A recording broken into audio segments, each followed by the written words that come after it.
नाही कुणाच्या बापाचा, पगार आमच्या हक्काचा, नाही कुणाच्या बापाचा, डॉक्टर बाबासाहेब आंबेडकरांचा जय हो, डॉक्टर बाबासाहेब आंबेडकरांचा जय हो, छत्रपती शिवाजी महाराज की जय, छत्रपती शिवाजी महाराज की जय. अरे पगार आमच्या हक्काचा, नाही कुणाच्या बापाचा, पगार आमच्या हक्काचा, नाही कुणाच्या बापाचा, तसं नाही.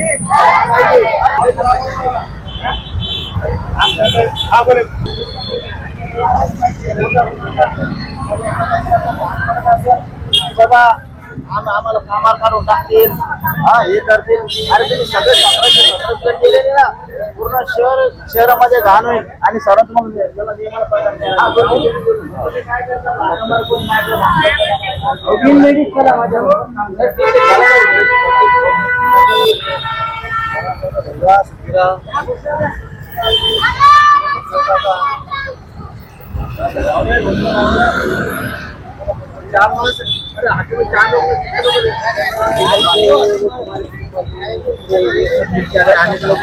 हम आतंकवादी थोड़ी है, रिश्ते लोगों के साथ मिले जा रहे हमारे को, तो हम चर्चा करने के वास्ते जा रहे हैं. हाँ, हमारे हाथ में कागज है, खाली ये कागज है हमारे हाथ में, हमारे हाथ में हथियार नहीं है. हम पगार मांगने के लिए जा रहे हैं, उसके लिए चर्चा करने. आमच्या हक्काचा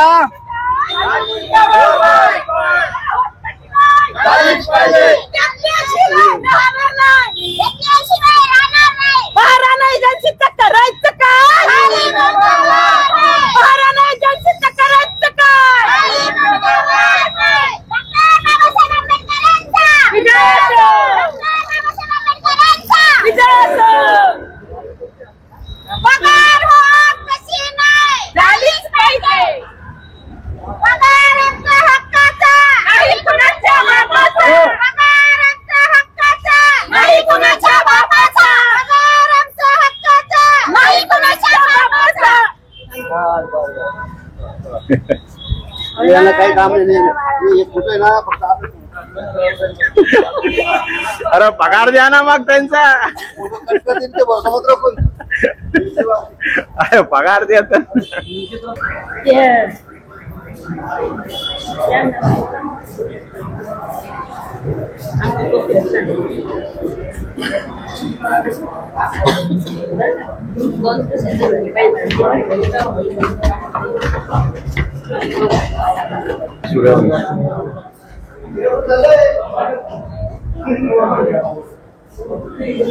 राहुल सूर्यवंशी उपायुक्त.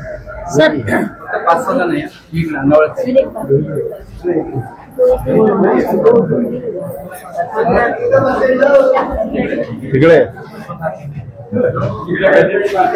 कर्मचारी को पगार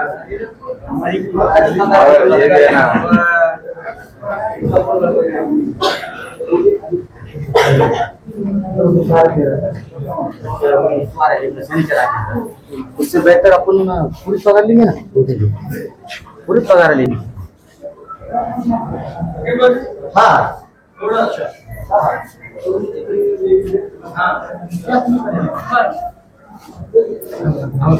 चला साहेब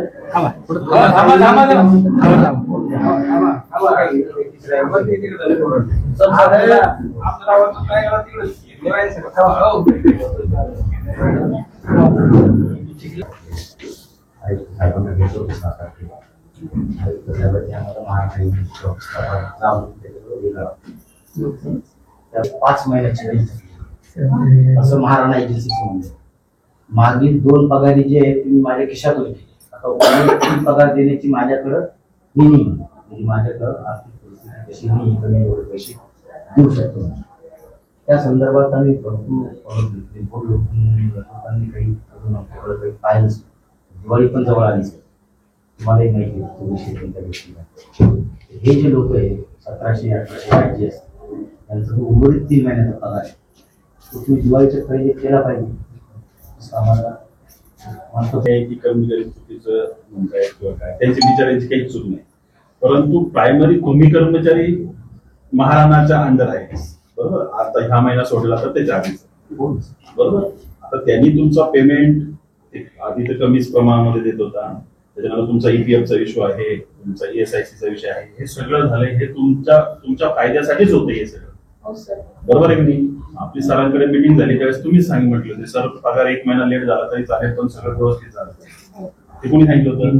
कर्मचाऱ्यांनीच सांगितलं होतं. त्या गोष्टीला 3 महिने त्याच्यावरती काम चालू आहे, त्याच्यावरती ते होईलच. आता आपण त्याच्याकरता पहिली स्टेप ते कर्मचारी सगळे गॅलेक्सी आणि अशोका यांच्याकडे पण दिले. त्या 1 महिन्याचं तुमचं तोच काय पगाराचा तर काही प्रश्नच नाही. त्या पगाराबद्दल आपण बोलू. आणि बाकी महाराणा एजन्सीकडे जो असलेला आहे त्याचाच विषय हे आहे. बघा, याच्यात अपेक्षित असं आहे की कॉन्ट्रॅक्टरने तुम्हाला पेमेंट केलं पाहिजे. त्यांनी काही मनपा पैसे दिले आणि मग तो पेमेंट करेल हा प्रश्नच नाही. तो म्हणतोय ना सर तसं. आता त्याला आपण दिले ना, पत्र दिले ना, तुम्ही वावळे सरांच्या सहीचे पत्र तुमच्याकडे असतील, तुम्ही बघितलेले असतील. सगळं पण तुम्हीच या गोष्टीला विचार करा. कर्मचाऱ्यांचा प्रश्न सर आम्ही 2 दिवसातच पेमेंट करू. सर आमचं दररोज तास सण आलेला आहे सर, दिवाळीचा. दिवाळी आली तेव्हा.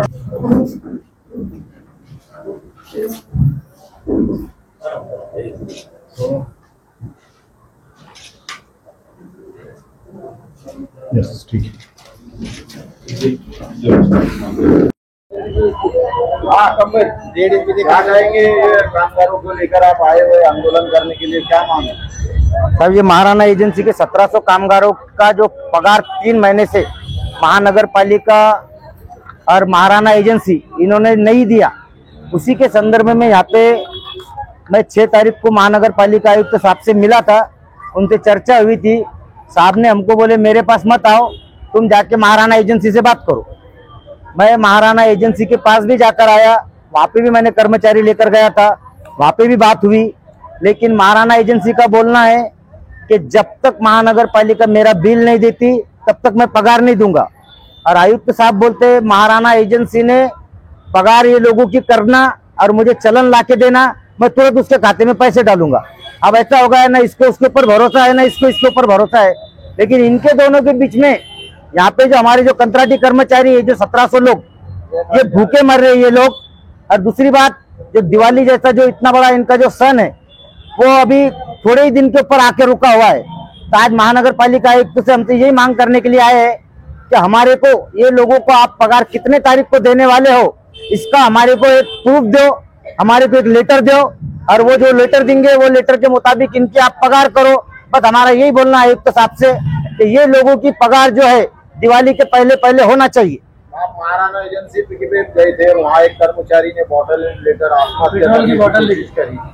सब वो जो कर्मचारी की जो बीवी थी और वो जो कर्मचारी का वो जो कुटुंब है, वो इतना मतलब उनके अंदर घर में पैसा नहीं है, बच्चे बीमार है, माँ बाप है उसके, उनको दवा गोली को पैसे नहीं, घर में खाने के लिए कुछ भी नहीं है. ऐसे हालत में लोग आत्महत्या नहीं करेंगे तो वो नाच थोड़ी करने वाले साहब. वो तो इतनी बेचारी इतनी वैताग गई थी, वो तो दूल्हे को, उसको क्या लग रहा था कि मेरा दूल्हा पगार लेकर घर में नहीं देता. लेकिन जब उसको हकीकत मालूम हुई कि मेरे दूल्हे की पगार ऑलरेडी हुई ही नहीं अभी तक, 9 महीने की नहीं थी, 9 महीने उसको लगकर हुए थे काम पर. उसमें से 9 महीने में से उसको 3 पगार मिली, बाकी 5 पगार जो है वो बाकी है. एक रनिंग महीना ये तो अगली एजेंसी करेगी, लेकिन 5 महीने की उसकी पूरी पगार बाकी है. तो वो इतनी परेशान हो गई तो वो उसने अपने आप को जला लेना बेहतर समझा, जीने से मरना अच्छा समझा उसने. तो क्या डिमांड है यार? महाराणा पर ये एजेंसी पे कार्रवाई होना चाहिए, गुना दाखिल होना चाहिए, उसके ऊपर क्या होना? महाराणा एजेंसी के ऊपर गुना दाखिल करो मत करो ये बात की बात रहेगी, लेकिन सबसे पहले बोलना तो ये है साहब कि ये लोगों का पहले पगार करो. अगर तुमको झगड़ा ही करना है, ये लोगों का पगार करो. आयुक्त साहब ने महाराणा एजेंसी पे गुने दाखिल करना, और एजेंसी मालिक को अगर लगता होगा आयुक्त हमारे साथ में गलत कर रहा है तो उन्होंने उनके ऊपर गुने दाखिल करना. ये हमारा बोलने का काम नहीं है, ये सिर्फ डायरेक्ट आयुक्त साहब का फैसला लेना चाहिए. आयुक्त साहब को राइट्स है, आयुक्त साहब ये लोगों की पगार डायरेक्टली कर सकते. उन्होंने उनके राइट्स यूज करना, महाराणा एजेंसी के जो अकाउंट है उसके अंदर ये कर, वो मार्फत सिर्फ ये लोगों की भी पगार करे उन्होंने, तो भी हमको कोई लेना देना नहीं है. उसका तुम पैसा दो मत दो हमको कोई लेना देना नहीं, उसका कमीशन आप दो मत दो हमको उससे कोई मतलब नहीं है. हमारा मतलब सिर्फ ये लोगों की पगार से है, और इनका पगार आप दिवाली के पहले पहले करना चाहिए. अगर आप दिवाली में इनका पगार नहीं करेंगे तो आपके घर में भी हम दिवाली नहीं होने देंगे. बस यही मैं आज यहाँ पे बोलना चाहूंगा. मैं हकीम शेख, अध्यक्ष कंत्राटी कामगार संगठना, छत्रपति संभाजीनगर महानगर पालिका. सलीम पे बोलिए थोड़ा सा. आज या ठिकाणी कंत्राटी कामगार संघटनेच्या वतीने आमचे हकीमभाई शेख यांनी हे जे स्वच्छताचे कामगार आहेत यांचा मागील 3 महिन्याचा पगार या महानगरपालिकेत थकीत झालेला आहे आणि त्या पगारासाठी मागील 4-5 दिवसापासून मी बघतोय की आमचे हकीमभाई खूप या कामगारांसाठी यांचा पगार कसा मिळेल त्याची धडपड करत आहेत. तर आमचं एवढं म्हणणं आहे आज जे शहरामध्ये मोठमोठ्या ठिकाणी मोठे डिजिटल बॅनर, टीव्हीचे स्कॅनर त्याच्यावर जाहिराती देतात का स्वच्छ भारत अभियानाची जाहिराती देतात आणि हे स्वच्छता कोण करत आहे? हे जे 1700-1800 जे कामगार आहेत हे रोज सकाळी पोटात जेवण पडलं नाही पडलं तर कार्यालयाला येऊन या शहराची पूर्ण स्वच्छता करतात. आज श्रीकांतजी साहेब तुम्ही सुद्धा तुमच्या घरातला कचरा सुद्धा रोडवर फेकतात ते सुद्धा ते उचलतात तेव्हा या शहराची शोभा वाढते. परंतु आज आपण ज्या कंपनीला आपण जे टेंडर दिलं आहे आज तुम्हाला ती जाग आली का त्यानं त्यांचा पे भरला नाही म्हणून एवढ्या दिवसातून आपण काय केलं? ठीक आहे आम्हाला त्याच्याशी काही घेणं देणं नाहीये परंतु आज दिवाळी सारखा सण प्रत्येक माणसाला प्रत्येक समाजाच्या माणसाला एक त्या सणाची आशा असते का आज दिवाळी हा सर्व दिवाळी हा सण हा पूर्ण देशभराचा मोठा सण मानला जातो. या सणाला प्रत्येकाची एक आस असते का आमच्या मुलांना चांगले कपडे, खायला जेवण आणि गोड म्हणून सर्व हा सण साजरा करतात. पण अशा सणाला जर हे 1700-1800 कामगार जे महानगरपालिकेचे कंत्राटी कर्मचारी आहेत त्यांना जर ही कंपनी मागील 3 महिन्याचा पगार देत नसेल आणि या ठिकाणी जर आयुक्तजी जर हा पगार त्या ठेकेदाराच्या मागे अडवणूक करत असेल की त्यांचं बिल दाबून धरलं त्यांचं ते पगार करतील त्या ठेकेदारानेच तो बिल द्यायला पाहिजे हे चुकीचं आहे. आज अशी परिस्थिती झालेली आहे की आयुक्त त्यांच्यावर ढकलतात, कॉन्ट्रॅक्टदार त्यांच्यावर ढकलतो आणि मध्ये ह्या बिचाऱ्या कामगारांचा चुराडा होतोय. पगार जर नाही झाली तर तुमचं काय पुढचं पाऊल राहणार आहे? आज जर पगार नाही झाली तर आम्ही हे तरी कमी कंत्राटी कामगार आहेत येणाऱ्या 1-2 दिवसामध्ये पूर्ण 1700-1800 कामगार आहेत त्या सर्वांना रोडवर उतरू आणि रस्ता रोको आंदोलन करू.